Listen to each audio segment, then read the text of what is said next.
Assalamualaikum, selamat datang ke video Kembara Dua Roda kami. Video ini kami akan sampaikan dalam dua bahagian. Bahagian pertama, kita ceritakan tentang menjiwai gaya hidup seorang penunggang kembara motosikal.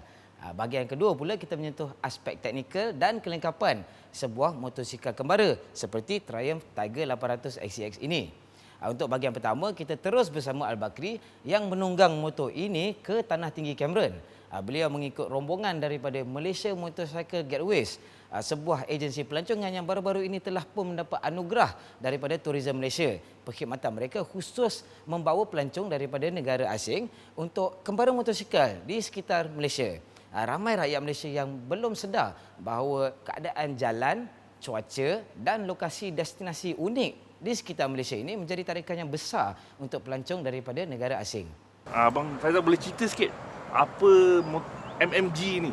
Okey, Malaysian Motorcycle Gateways ataupun short formnya MMG adalah sebuah syarikat pelancongan secara bermotosikal berkuasa tinggi yang telah ditubuhkan pada tahun 2007 sebenarnya. Dan alhamdulillah tahun depan adalah tahun yang ke-10 kami beroperasi.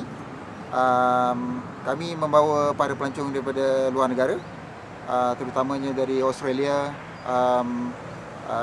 Europe, Amerika, dan juga negara-negara lain. Alhamdulillah tahun lepas kami telah dinobatkan sebagai pemenang dalam anugerah pelancongan Malaysia dalam kategori sukan dan rekreasi. So kami dah ikut separuh jalan untuk pengembaraan kali ni. Abang boleh cerita sikit dari mana ke mana kita nak pergi ni? Ride kali ini kami dikunjungi oleh beberapa riders daripada Australia yang sebenarnya mewakili kelab motosikal yang terbesar di Australia, iaitu Ulysses Club. Dan kami bermula dari HQ kami di Kota Damansara menuju ke Genting Highlands dan Cameron Highlands, Penang, Ipoh dan juga balik ke Kuala Lumpur pada hari yang kelima. Merangkumi dalam 1,200 km. Dan kami juga sebenarnya berhenti di banyak tempat-tempat pelancongan yang menarik lah bagi menunjukkan keindahan Malaysia pada para pelancong. Setiap package tu sama ke ataupun abang tukar-tukar? Ada ramai orang ke macam mana? Kami sebenarnya mempunyai beberapa package. Ada package yang ke utara, ada package yang ke pantai timur, ada package yang ke selatan. Jadi semuanya bergantung kepada kehendak para pelancong dan juga masa yang sesuai lah. Kalau pada hujung-hujung tahun ni kami tak pergi ke pantai timur lah kerana ini masalah hujan, banjir dan sebagainya. Apa kata pelancong-pelancong negara lain ni tentang negara kita? Ni walaupun mereka telah menjelajah banyak negara, antara maklum balas mereka ialah Malaysia adalah antara destinasi yang terbaik bagi pelancongan secara bermotosikal berkuasa tinggi. Sebab kita mempunyai jalan raya yang baik kualitinya, terutamanya di tempat-tempat seperti Cameron Highlands, Genting Highlands, Bukit Fraser, Penang misal kata, dan juga kita mempunyai banyak perkara-perkara lain yang menambah baikkan dalam segi pelancongan. Contohnya dari segi makanan, sejarah, culture, kebudayaan dan sebagainya. Ada nasihat tak untuk siapa-siapa yang nak kembara dengan motosikal? Okey, ini sebenarnya saya tidaklah mempunyai banyak sangat pengalaman. Saya rasa ramai lagi di luar sana punya berkelayakan untuk memberikan pendapat lah. Tapi setelah sekian lama berkecimpung, bagi saya secara berkumpulan ni ada 3 perkara yang perlu kita titik beratkan. Pertamanya, kita perlu kenal diri kita. Diri kita siapa? Maksudnya kita ni adalah seorang yang kompetitif, seorang yang cepat marah atau yang tak boleh tak boleh potong kita. Ini misalnya katakan. Itu soalan yang pertama. Yang keduanya, bila kita kenal diri kita perlu kenal mesin kita. Motosikal kita. Yang sesuai dengan keadaan diri kita siapa. Itu yang kedua. Yang ketiganya, rakan-rakan kita. Our circle of friends. Itu paling penting. Yang kita berkumpulan bersama-sama tu. Sebab rakan-rakan ni amat mempengaruhi cara kita mengendali motosikal kita. Kalau orang yang kembara solo pula macam mana bang? Ada banyak perkara, tapi saya rasa kalau satu perkara yang perlu dititik beratkan ialah pengenalan diri. Mengenali diri.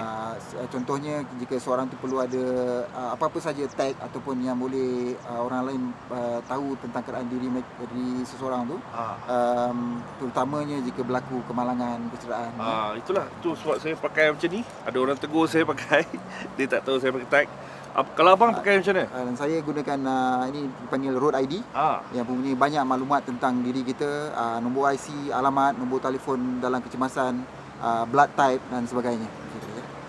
Bukan nombor telefon abang nombor telefon yang perlu dihubungi lah jika ada kecemasan.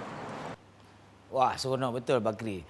Rombongan Malaysia Motorcycle Getaway pergi 5 hari. Kami hadkan Bakri pergi 2 hari je. Itu pun merajuk, tak puas hati. Nak lagi.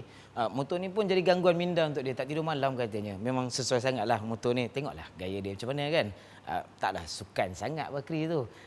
Tapi nak ceritakan lagi, menjiwai gaya hidup penunggang kembara motosikal ni tak semestinya overland trip sampai ke negeri China ataupun buat umrah ke Mekah.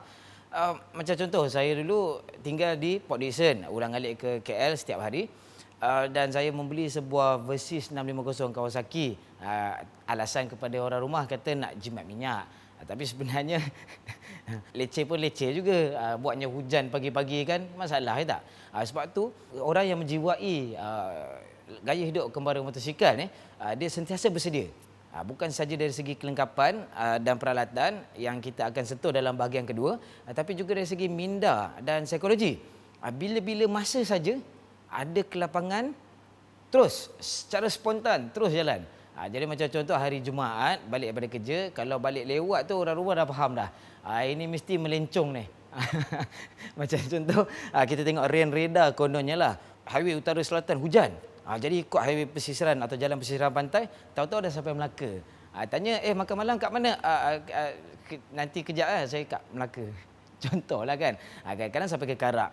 Tak pun Ahad pagi program bersama keluarga tiba-tiba dibatalkan. Time tu juga terus panggil kawan-kawan, jom meresing. Contohlah kan. Jadi persiapan minda tu sangat penting. Sentiasa bayangkan orang yang suka pergi melancong kan, dia selalu tengok AirAsia, laman web, mana ada tiket murah semua kan. Pengembara dua roda ni dia sentiasa tengok Google Map. Tengok jalan-jalan mana nak pergi, tengok blok-blok destinasi menarik, mana nak cari makan contoh, mana ada penginapan homestay yang murah dan dah cantik dah unik contohnya lah. Jadi semua destinasi, lokasi dan jalan-jalan yang perlu dilalui itu dah ada. Dah download siap dalam kepala ni. Jadi bila-bila masa spontan tak semena-mena jalan. Itu dia betul-betul menjiwai kembara motosikal. Tak kiralah motosikal apa pun. Walaupun motosikal ni lah antara kami rasa paling sesuai. Serba lengkap untuk betul-betul jadi kembara motosikal. Serbaguna. Apa-apa jua situasi pun boleh disesuaikan. Jadi itu saja buat bahagian pertama.